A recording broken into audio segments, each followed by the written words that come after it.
Hello, my friends, and today is a Thanksgiving podcast and a different one that is going to kind of turn the tides on this podcast, Life in Northern Virginia, because if you are an entrepreneur at heart, deep down, or maybe you were forced into being an entrepreneur and now you're like, I don't know if I can do this podcast is for you.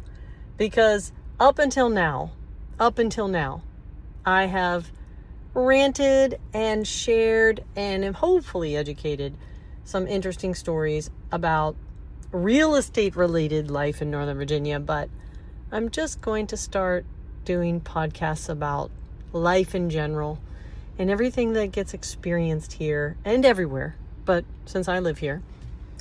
If you're an entrepreneur and you have ever heard the words, "You can't do that," I want you to sit down immediately and write down the name of every single person in your circle.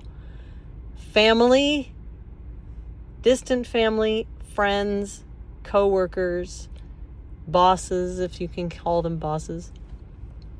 People who work for you, with you, and around you. And friends who you talk to now and used to talk to. Just make a list of everyone that is in your world. I mean, hopefully there's like 100 people, if you really think about it. And do any of those people tell you their problems? Not in a bad way, but this is going to be a long podcast, by the way. Do any of them tell problems, complain, or play the victim? Make a note.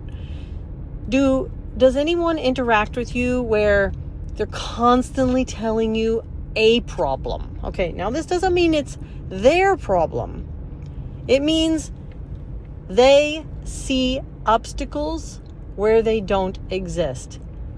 Because recently, I'm going to really open up on this one. Recently, I inquired to a surveyor and I asked him for a number of architects to share with me anyone. And the reason I asked him is because he's amazing. He is the first surveyor that no matter what responds immediately, gets me a quote in writing. Okay, that's actually hard for some men. Okay, I will say men. Men don't like sitting at the computer, some of them. In the world of contracting, most don't like to sit at the computer. I mean, if you're a tech, sure. Gets back to me with a quote, and basically there isn't anything that I have asked, which, I mean, it hasn't been like off the wall stuff.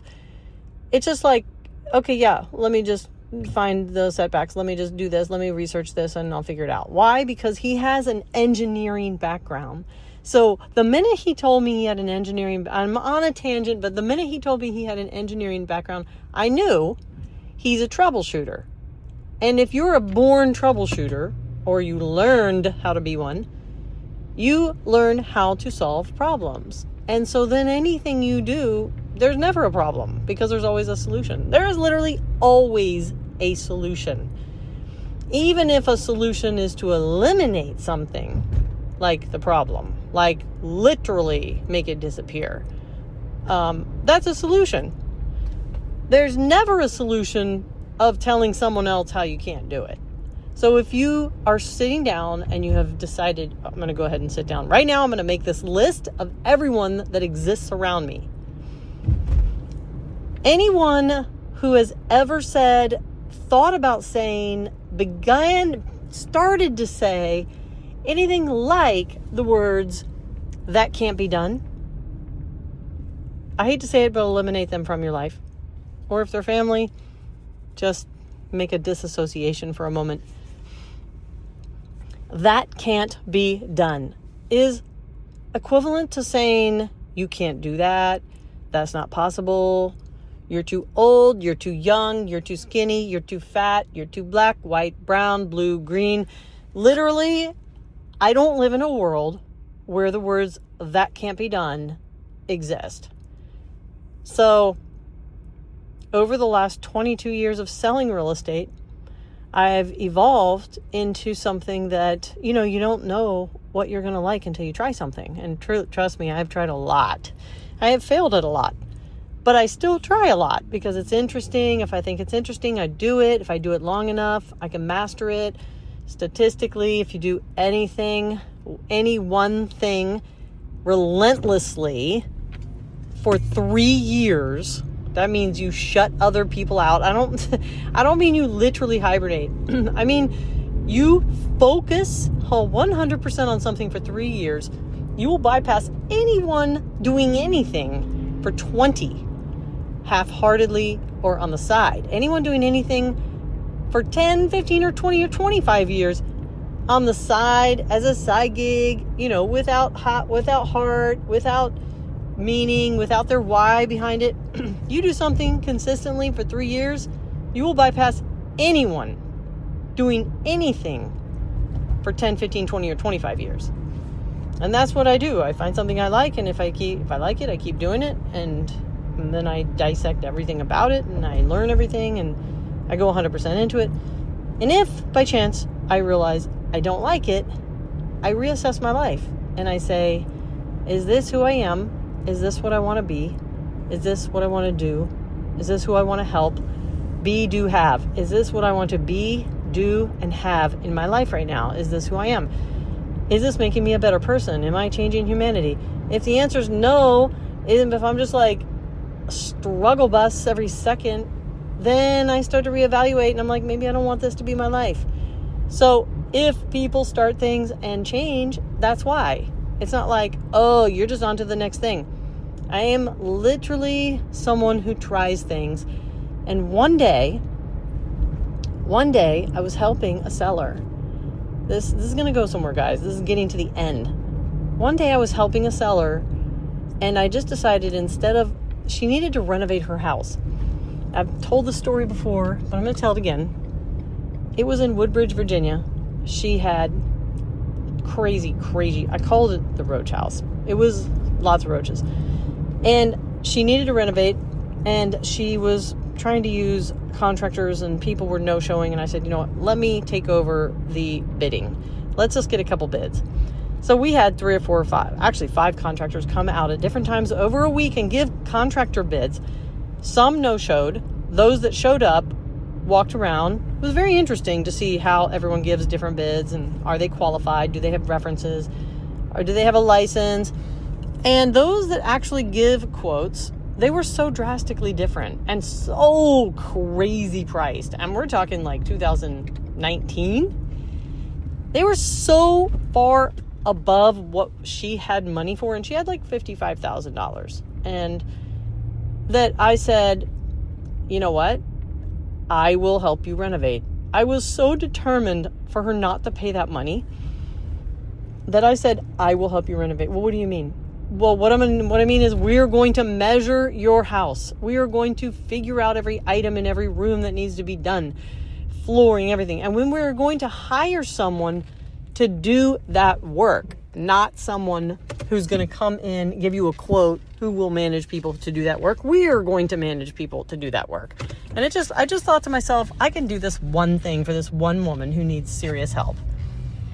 Come to find out, all the years that I refused to do staging, said I was not an interior decorator, which I'm not, didn't do anything revolving around other people renovating their house. I was always like, you're going to have to get a contractor to do that. I can recommend a few. I never got involved. I didn't want to get involved because I didn't want to manage it all. Didn't think I was good at managing it because I felt like I wasn't good at managing people, because I basically hold people to their standards and they don't like that. And that to some soft people is that I'm hard and cold and brash, So I thought, that's not for me. Until this one woman. And then we renovated this house. I think we renovated the whole thing for like $33,000. Someone else did the work, but I managed the contractors.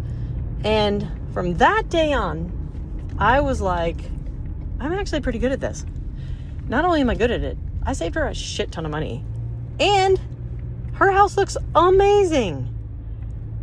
And maybe this is what I'm meant to do. So I don't know. Anyway, got into real estate. Long story short, I still kept doing what I was doing, but I started getting into helping investors buy, which I was already doing.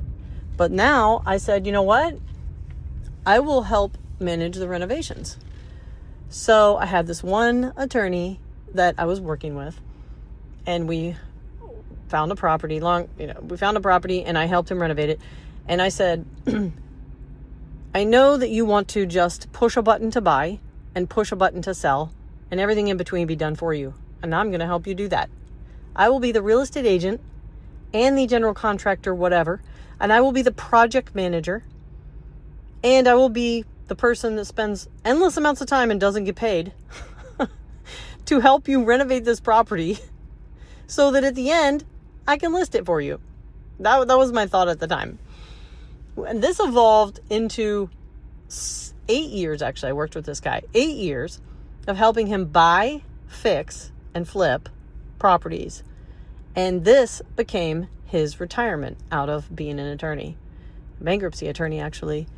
And that's what he's probably doing today. I don't know. We ended up not disassociating because he kind of became a jerk. And, he got to where he didn't want to pay anything. And it was just like, okay, I'm literally the redheaded stepchild doing all the work and getting nothing. And I learned so much. But then it expanded. And all of a sudden, fast forward today, that's what I do. I sell real estate, help people buy, help people sell. That's but the basics. But I also help people renovate. And we're talking, it used to be cosmetic, and then it became structural, and then it became full home rebuilds. Like, you might as well have gotten a building permit and started from scratch. That's how much we had to rebuild some of these homes. It is crazy.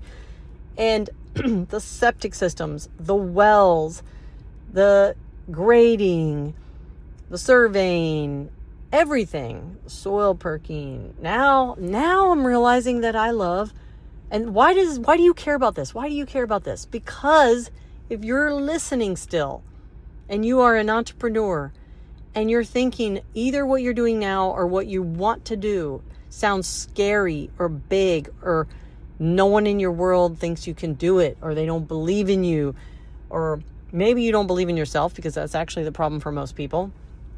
Like, if you were to ask anyone right now, what do you want? Not what do your kids want, what does your wife want, and your husband want, and your mom want? Like, what do you want in life right now? I would say most people don't even know, because they never took the time to ask themselves, what do I want? Because they're always trying to please other people. And by trying new things and starting things that are scary, building businesses, whatever, it could be even trying hobbies, could be trying foods, you learn that you're either good at it, or you love it, or you hate it.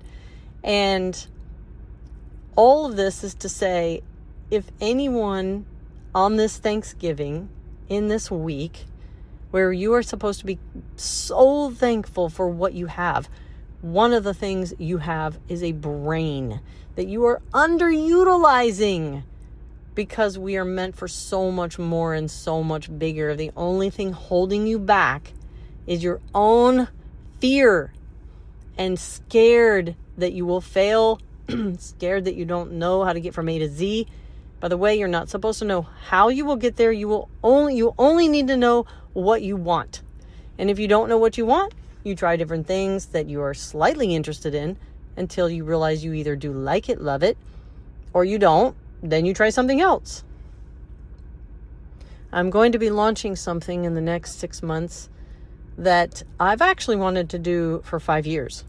But the thing in the back of my head was like, I'm not qualified. I don't have that license. I can't do that. How can I go from this to that? Everything that is every excuse under the sun. And now, I don't know if you've ever felt this, but now I have this serious feeling that life is so short. Like, all of a sudden it's so short, and I have to move at light speed. And if people around me are not going to grow with me, they're going to be left, and I'm just going to move on. So my answer to anyone, if you are listening to this and you are working with me, is to grow with me, or I will grow without you. It's just simple as that. My ultimate mission is so deep rooted, I can't even go into it on this podcast. I cannot even go into everything that I have experienced from my childhood to now that makes me want to pursue this mission. And I'm not going to say, oh, the mission is affordable housing. It's more than that. It's more than that. And there are reasons behind it. And here's another thing. People don't need to know all your reasons. People don't need to know all of your deep-rooted whys. Why are you doing what you're doing? All they need to know, your job is not to convince everyone in the world why you're doing what you're doing. It is literally just to do what you want to do. And if you're qualified and you have justification that is within reason, because people they do like to know, you don't have to have a rags to riches story for everything you do. You don't have to share and explain and justify and convince other people of why you're doing something. So be thankful you have a brain. Be thankful that we now have AI. Be thankful for all the tools that you have, that you don't have to rely on other people. You don't have to go fly around the world now and interview all the people that are doing what you want to do and figure out how they did it. You can literally ChatGPT it. You can spend an extra $200 and upgrade your ChatGPT to the most powerful. And literally, you will be shocked at what you can actually do with that. It is not just for asking simple questions. If you like content like this, if you want more motivational content about how to live your life in Northern Virginia, if you are an entrepreneur, if you run a business, if you're thinking about starting a business, if you're struggling, if you want to come on this podcast and talk about relationship advice, that is life in Northern Virginia. Serious relationship struggles going on everywhere, but especially here in Northern Virginia, where we are a lot of workaholics.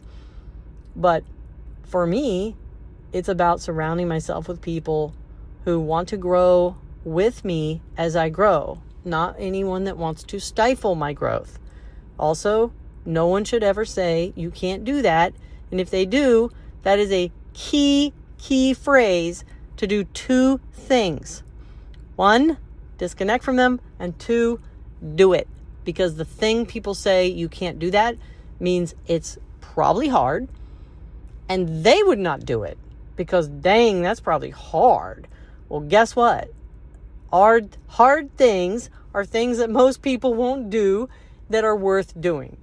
So drop a comment, say hi to me, reach out to me on Cheryl Spangler Real Estate Instagram. What is my Facebook is actually Live in Old Town, or just search Cheryl Spangler. It's everywhere on social media.